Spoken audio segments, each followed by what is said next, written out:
प्रिय छात्र छात्राओं, आज के अध्यापन में आपका स्वागत है। आज मैं आपको वाक्य के दूसरे चरण में अर्थ के अनुसार वाक्य के प्रकार एवं वाक्य का परिवर्तन आपको समझाएंगे। अर्थ के अनुसार वाक्य के भेद। मैंने कहा आपका क्या नाम है, तो मैंने आपसे प्रश्न किया तो यह वाक्य क्या हो गया? प्रश्नार्थक हो गया। ऐसे ही आप बाजार नहीं जाएंगे, यहां नहीं आ गया तो यह निषेधार्थक हो गया। आप बैठ जाओ, यह आज्ञार्थक हो गया। इसी प्रकार अर्थ के अनुसार ही वाक्य के रूप हैं, उस रूपों को मैं समझाऊंगा। साथ ही वाक्य का परिवर्तन, जैसे अगर विधानार्थक वाक्य है तो उसको हम प्रश्नार्थक वाक्य में कैसे परिणित करेंगे, कैसे परिवर्तित करेंगे, इसको हम आपको बताएंगे। इसमें यह परिवर्तन होता है कि वाक्य विधानार्थक है तो उसमें किसी प्रकार के भाव का परिवर्तन नहीं होता, लेकिन वह वाक्य प्रश्नार्थक परिवर्तित करके बनाया जाता है। तो इसको हम अर्थ के अनुसार वाक्य के भेद और उसके परिवर्तन को मैं आपको समझाने जा रहा हूं। अर्थ के अनुसार वाक्य के भेदों में सामान्यतः 8 प्रकार का बताया गया है। इसमें विधानार्थक वाक्य, जिसे विधिवाचक वाक्य कहते हैं, प्रश्नार्थक वाक्य प्रश्नवाचक वाक्य कहते हैं, आज्ञार्थक वाक्य जिसे हम आज्ञावाचक वाक्य कहते हैं, निषेधार्थक वाक्य जिसे निषेधवाचक वाक्य कहते हैं, विस्मयादिबोधक वाक्य है, संदेश सूचक वाक्य है, इच्छावाचक वाक्य है और संकेतार्थक अर्थात संकेतवाचक वाक्य है। इसको हम एक एक करके आपको बताएंगे, इसकी परिभाषा आगे। अर्थ के विषय में आपको बताया ही गया है। अर्थ के अनुसार वाक्यों में पहला विधिवाचक वाक्य है, जिसमें किसी बात के होने का बोध हो, उसे विधिवाचक वाक्य कहते हैं। उदाहरण के लिए, हम खा चुके, मैं हिंदी पढ़ा रहा हूँ, मैं खाना खा चुका तब वह आया, मैंने खाना खाया और मेरी भूख मिट गई। यह सामान्य वाक्य मिश्र वाक्य और संयुक्त वाक्य का है मेल। दूसरा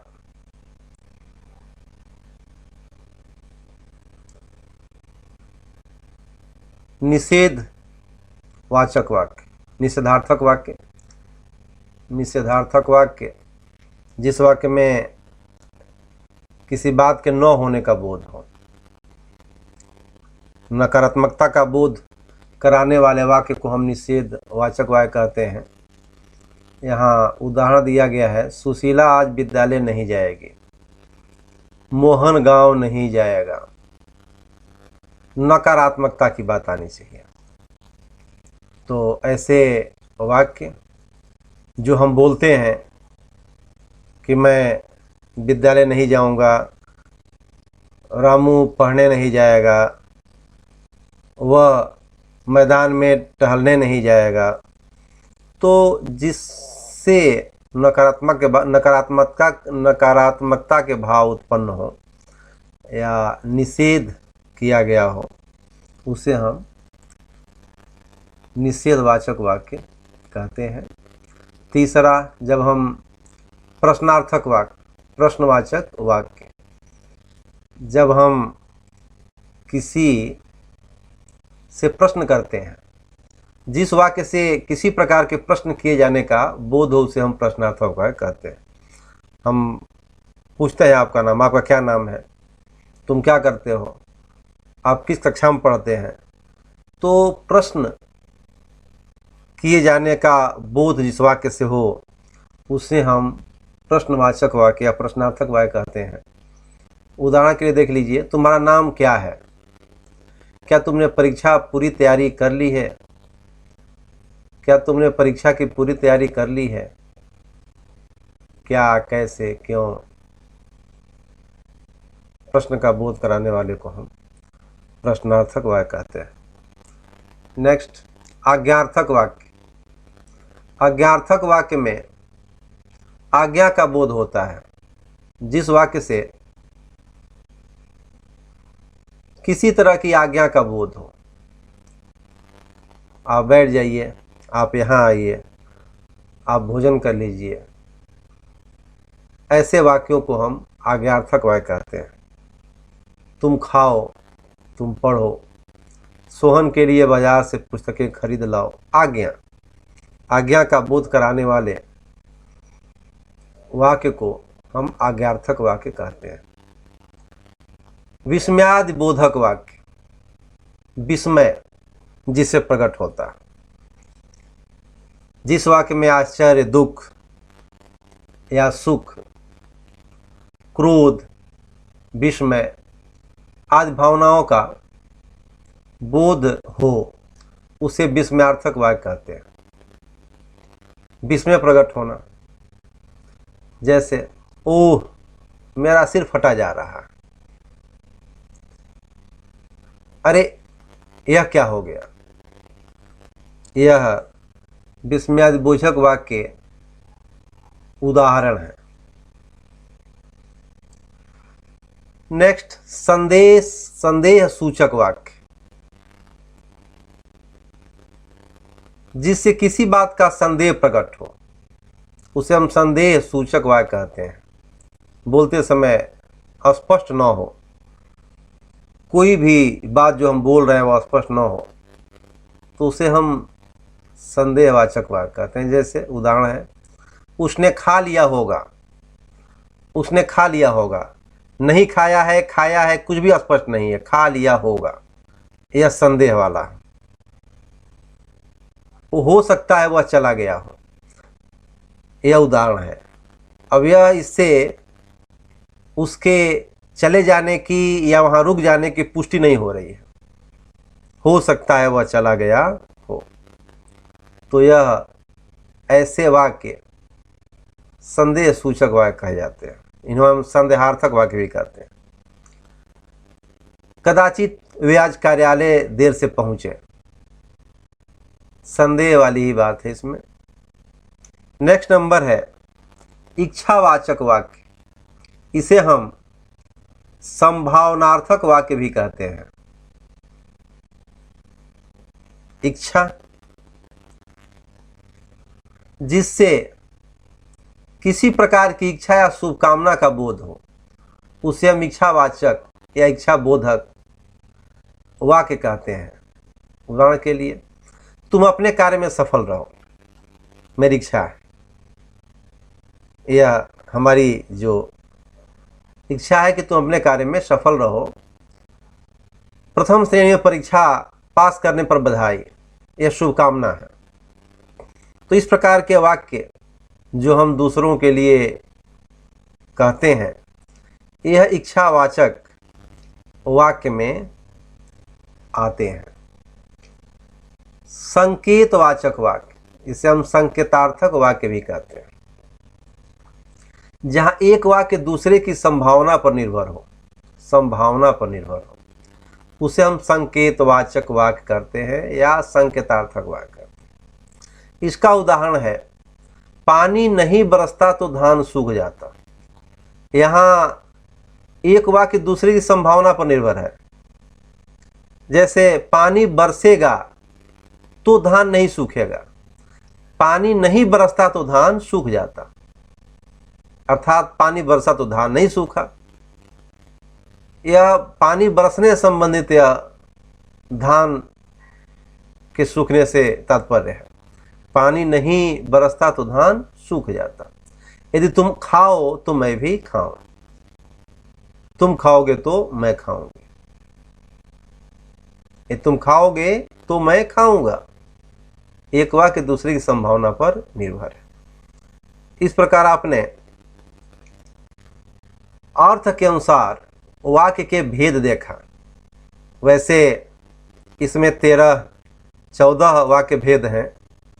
मुख्यतया हमारे माध्यमिक विभाग में 6 वाक्य भेद ही दिए गए हैं।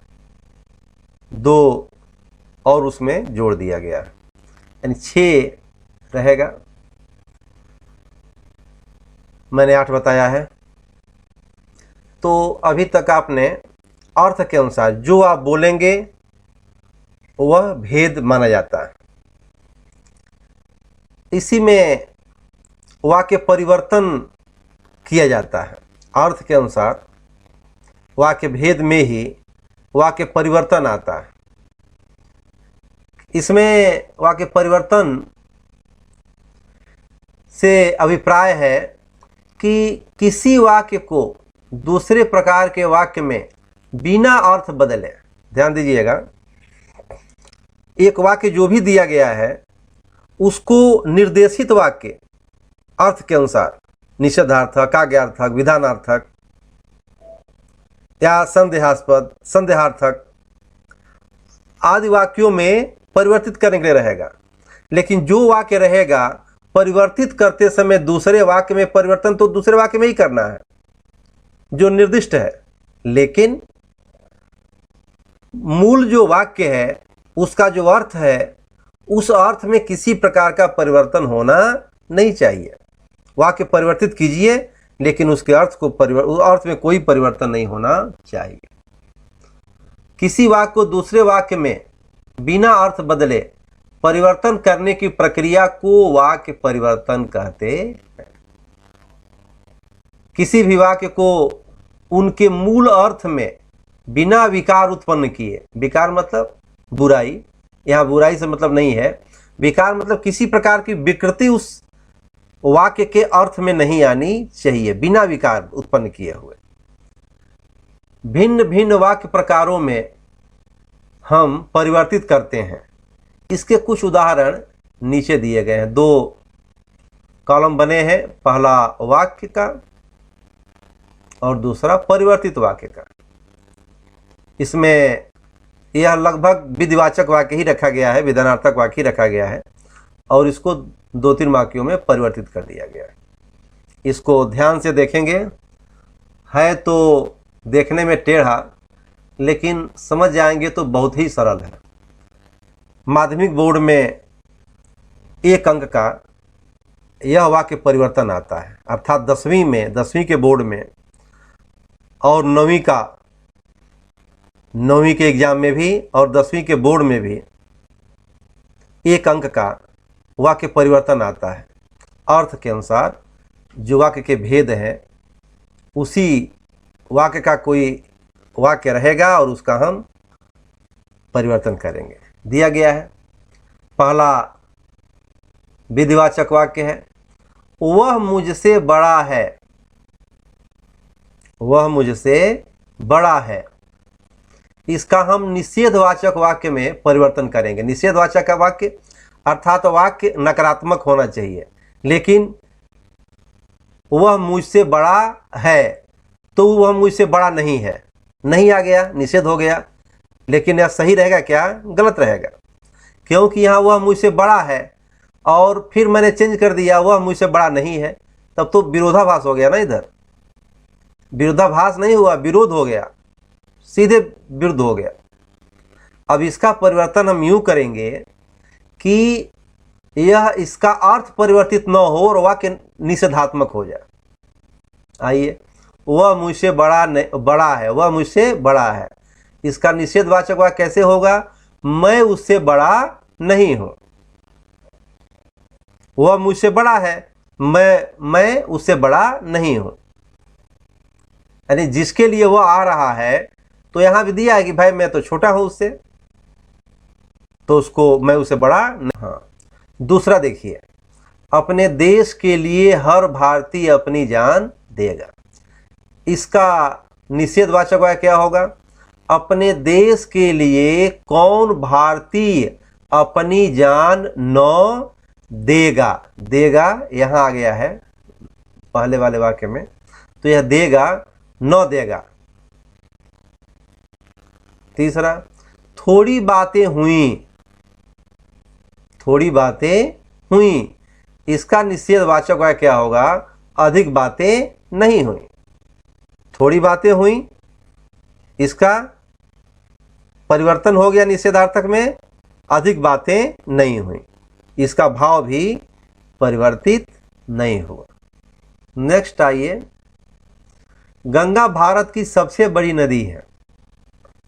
भारत की अन्य कोई नदी गंगा से बड़ी नहीं है, नहीं, निषेधार्थक हो गया। लेकिन भाव बदला क्या? गंगा भारत की सबसे बड़ी नदी है, भारत की अन्य कोई नदी गंगा से बड़ी नहीं है। उसके अर्थ नहीं बदले और वाक्य विधानार्थक का निषेधार्थक हो गया।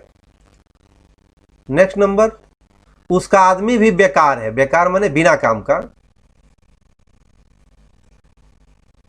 इसका निषेध क्या होगा? उसके आदमी के पास कोई काम नहीं है।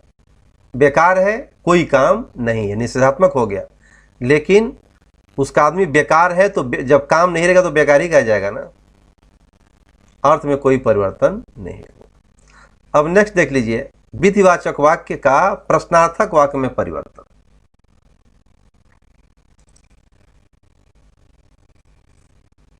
औरंगजेब क्रूर शासक था। अब यहां प्रश्नार्थक में प्रश्नवाचक वाक्य में परिवर्तन होगा। औरंगजेब क्रूर शासक था, इसका क्या होगा? क्या औरंगजेब क्रूर शासक नहीं था? क्या औरंगजेब क्रूर शासक नहीं था? अर्थात था, अर्थ में कोई परिवर्तन नहीं होगा और वाक्य प्रश्नार्थक हो गया विधानार्थक से। परिवार एक सूत्र में बंधा रहता होगा। क्या परिवार एक सूत्र में बंधा रहता होगा? प्रश्नार्थक हो गया। परिवार एक सूत्र में बंधा रहता होगा। क्या परिवार एक सूत्र में बंधा रहता होगा? भाव एक ही है। मानू इतना ही बोल सकी। क्या मानू अधिक नहीं बोल सकी? मानू इतना ही बोल सकी। क्या मानू अधिक नहीं बोल सकी? तो अधिक नहीं बोल सकी मतलब थोड़ी ही बोली, यानी इतना ही बोल सकी। अब आइए आप विधिवाचक वाक्य का आज्ञार्थक वाक्य में परिवर्तन करना। तुम्हें अपना ख्याल रखना चाहिए। तुम्हें अपना ख्याल रखना चाहिए। आज्ञार्थक में तुम अपना ख्याल रखा करो। तुम्हें अपना ख्याल रखना चाहिए, आज्ञार्थक आज्ञा, तुम अपना ख्याल रखा करो। या दूसरा वाक्य भी कह सकते हैं, अपना ख्याल रखो, रखा करो, यहां आ गया है कट करके। तुम्हें अपना ख्याल रखना चाहिए विधानार्थक वाक्य है, इसका आज्ञार्थक क्या है? तुम अपना ख्याल रखा करो या अपना ख्याल रखा करो, ये भी होगा। तुम लगाओ या मत लगाओ। नेक्स्ट नंबर, मोहन बाग में खेलना चाहता है। मोहन बाग में खेलना चाहता है। मोहन बाग में खेलने जाओ, आज्ञार्थक। मोहन बाग में खेलने जाओ। हमें अपना कर्तव्य पालन करना चाहिए, अपना कर्तव्य पालन करो, आज्ञार्थक। अपना कर्तव्य पालन करो। नेक्स्ट, सांप्रदायिकता को मिटाना हमारा कर्तव्य है। आज्ञार्थक वाक्य, सांप्रदायिकता को मिटा दो। क्या? सांप्रदायिकता को मिटाना हमारा कर्तव्य है। सांप्रदायिकता मिटा दो। सांप्रदायिकता मिटा दो, आज्ञार्थक हो गया। अब विधिवाचक वाक्य का विस्मयादि बोधक वाक्य में परिवर्तन। गाय ने दूध देना बंद कर दिया है। विस्मयादि बोधक वाक्य क्या होगा? अरे गाय ने दूध देना बंद कर दिया। ध्यान दे रहे हैं? गाय ने दूध देना बंद कर दिया है। अरे गाय ने दूध देना बंद कर दिया, यह क्या है? विस्मयादि बोधक वाक्य में परिवर्तन है। इसमें कोई अर्थ संबंधी परिवर्तन नहीं हुआ। बहुत अच्छी सुगंध है। वाह कितनी अच्छी सुगंध है। अच्छी सुगंध है, उसी को हमने विस्मयादि बोधक वाक्य में परिवर्तित किया। वाह कितनी अच्छी सुगंध है। नेक्स्ट, मैं बहुत निर्दयी हूँ। हाय कितनी निर्दयी हूँ मैं। क्या? हाय कितनी निर्दयी हूँ मैं। यह आपका अर्थ के अनुसार वाक्य भेद और वाक्य परिवर्तन है। आपने समझा होगा, जो आप बोलते हैं वह प्रकार हो गया और इसी को हम बिना अर्थ बदले दूसरे वाक्यों में परिवर्तन कर देते हैं। ध्यान रहे, महाराष्ट्र बोर्ड में एक अंक रचना के आधार पर भेद जो 3 है उसको पहचानने के लिए आएगा, वाक्य दे देगा और आप पहचानिए कि यह सामान्य वाक्य है, सामान्य सरल वाक्य है या मिश्र वाक्य है, संयुक्त वाक्य है। 1 अंक का वह आएगा और वाक्य परिवर्तन 1 अंक का रहेगा। इसमें कोई एक वाक्य रहेगा और वहाँ निर्देशित रहेगा उसके आगे कि इस वाक्य में आप परिवर्तन कीजिए, तो आप उसमें परिवर्तन करेंगे तो आपको 1 अंक मिलेगा। सावधानी पूर्वक अगर पढ़ लेंगे तो सारी बातें बताई गई हैं आपको 2 अंक के लिए। इसमें किसी प्रकार से आसानी से आप सरलता से समझ लेंगे अगर इसका अध्ययन करें अच्छी तरह से। धन्यवाद।